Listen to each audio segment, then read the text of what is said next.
The 1980s were a cinematic fever dream, a place where cocaine budgets rivaled catering budgets, and where every studio thought the words comedy and chaos meant the same thing.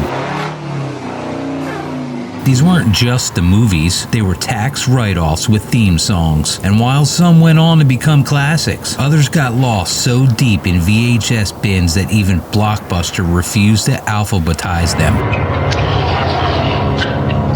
Let's talk about the wild, weird, and occasionally unwatchable comedies Hollywood would rather you didn't remember. Ishtar, 1987. This is the movie that made flop a lifestyle. Ishtar was supposed to be a buddy comedy masterpiece. Warren Beatty and Dustin Hoffman as two washed-up lounge singers stumbling into Middle Eastern espionage. It had everything: a massive budget, a desert full of camels, and a script written during what feels like an actual heat stroke. The production went so far off track that the director was reportedly scouting locations with a map upside down. When it finally hit theaters, critics buried it under so much ridicule that the word Ishtar itself became an industry code for career-ending disaster. Today, it's oddly charming, like watching two Oscar winners get lost in a sandstorm of bad decisions.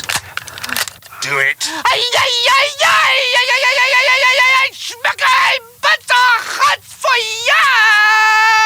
Nothing but trouble. 1991, Dan Aykroyd wrote, directed, and starred in this cinematic nightmare that plays like a haunted house built entirely out of a junkyard and regret. Chevy Chase and Demi Moore wander into a town run by Aykroyd in triple prosthetic duty as a corpse-looking judge who makes people slide into literal piles of bones. Critics called it grotesque. Audience called it unwatchable. Aykroyd called it fun. It's the only comedy where you can see Digital Underground perform a full rap number in a courtroom and still somehow not be the weirdest thing happening. Hi!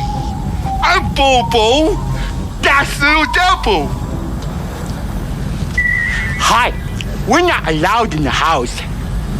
Howard the Duck, 1986. Before the Marvel Cinematic Universe, there was, well, this. George Lucas produced a live-action film about a talking, cigar-smoking duck from outer space who lands in Cleveland and immediately develops romantic tension with Lee Thompson. The result? One part sci-fi, one part existential crisis. The duck suit alone cost more than most indie films, and Lucas was so confident it'd be a hit, he pre-sold the sequel rights. Instead, it became one of Hollywood's biggest punchlines, though it's still the only superhero movie brave enough to say, yeah, interspecies dating is fine. Love's strange. We could always give it a try. Okay. Let's go for it, Mr. Macho. Ski Patrol, 1989. The late 80s were obsessed with ski comedies, a genre where plot, logic, and gravity all took the day off. Ski Patrol arrived just as everyone realized, wait, we've already done this joke like 6 times already. It's neon spandex, slapstick snowballs, and sound effects straight out of a Looney Tunes episode. The script feels like it was written by someone who's never seen snow, but has strong feelings about saxophone solos. Still, it's oddly comforting. A hangover movie's hangover movie. Taste death, live life. Maybe we shouldn't. Shut up, geek. It's showtime. Johnny Dangerously, 1984. Before he put on the batsuit, Michael Keaton played a Prohibition-era mobster in a parody so committed to old-school slapstick it might as well have come with a whoopee cushion. He drops lines like, "My mother hung me on a hook once," and somehow makes it art. It's a time capsule from when studios were still experimenting with parody before the Scary Movie franchise ran it all into the ground. Keaton's delivery is perfect, but the film bombed anyway, proving America wasn't quite ready for a gangster who fights crime with punchlines. Get your Tribune! Get your Tribune! Tribunes, get your Tribune! One loud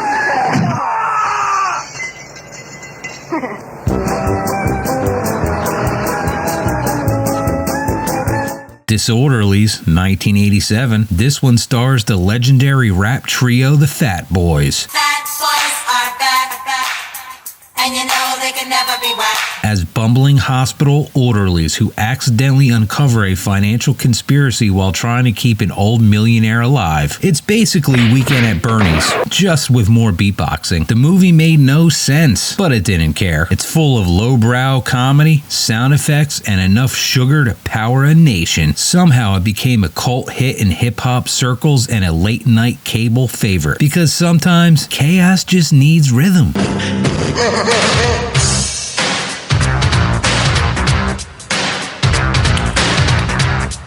The Experts, 1989. If you've ever wanted to see John Travolta teach Russians how to party, congratulations. Your oddly specific dream already exists. The Experts follows two nightclub promoters kidnapped by the KGB to help modernize a fake American town used to train Soviet spies. It's Cold War comedy at its most cringe. Travolta dances, naturally. The Russians learn breakdancing, unnaturally. It's part spy thriller, part music video, and all the proof you need that the 80s had no brakes on cocaine or confidence. The key to modern America is Japanese products. Stereos, TZs, compact dicks. Get out of town. Head Office, 1985. Imagine Office Space, but everyone's on a diet of pure chaos. Head Office tried to satirize corporate greed with the subtlety of a fire alarm. Stockbrokers shout nonsense. Executives throw champagne at interns. And somehow the moral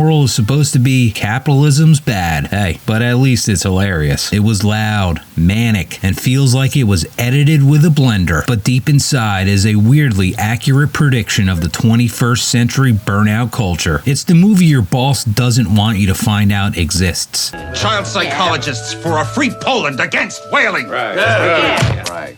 Zionism is fascism. Fascism is murder. Murder is whaling. Whaling is Zionism. Right. Who's That Girl? 1987. Madonna was on top of the world. So naturally, Hollywood decided to give her a screwball comedy where she plays a chaotic ex-con with a cartoon cat sidekick. The result? One of the most expensive personality tests ever filmed. She mugs, she yells, she sings, sometimes all in the same frame. The soundtrack went platinum. The movie went nowhere. But decades later, its camp energy and unhinged confidence have made it a cult favorite. Proof that sometimes failure just needs a little bit of time to look fabulous. These movies didn't just bomb, they exploded in ways that only the 80s could produce. They were neon, loud, and totally devoid of restraint. And maybe that's why we love revisiting them now. Because even when they failed spectacularly with sincerity, ambition, and a fog machine running at full blast.